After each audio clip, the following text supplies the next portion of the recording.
وہ جو تیرا بھائی چلا ہے اس کا صرف یہی قصہ تھا کہ میں نے اپنے مولا کی زیارت کرنی ہے، میں نے اپنے مولا کی زیارت کرنی ہے۔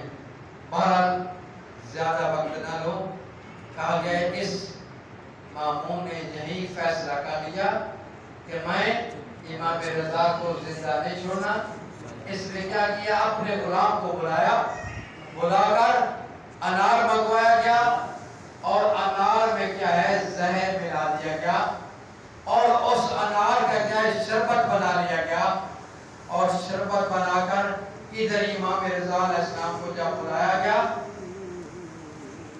جب کیا ہے مامون نے اپنے دربار میں بلایا اور کہنے لگا اے امام رضا، میں آپ کی میزبانی کر رہا ہوں، مہمان نوازی کر رہا ہوں، میری خواہش ہے کہ یہ کیا ہے اناروں کا شربت آپ خود نوش فرما لیں۔ اس وقت امام رضا علیہ السلام نے کہا مجھے کوئی تمنا نہیں، مجھے کوئی تمنا نہیں۔ اس وقت مامون کہنے لگا تجھے تمنا نہیں، میری تمنا ہے کہ آپ کیا ہے یہ کیا ہے انار کے شربت کیا ضرور نوش فرمائیں۔ اس وقت امام رضا علیہ السلام کو جب مجبور کر دیا گیا، اس وقت امام رضا علیہ السلام نے کیا ہے اس انار کے شربت کے چند گھونٹ نوش فرما لیے اور اسی سے کیا ہے امام کا کام ہو گیا۔ اس وقت ابا سلط امام کا صحابی تھا، امام کا صحابی تھا۔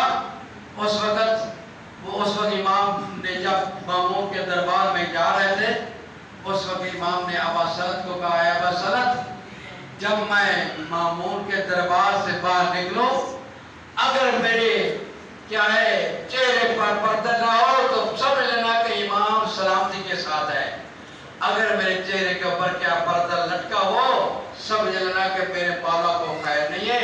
امام کیا ہے جب دربار سے نکلے چہرے پر کیا ہے پردہ لٹکا ہوا تھا، اس وقت ابا سلط سمجھ گیا میرے مولا کو خیر نہیں ہے، اس نے رونا شروع کر دیا، وَمَا عَلَيْنَا إِلَّا الْبَلَاغُ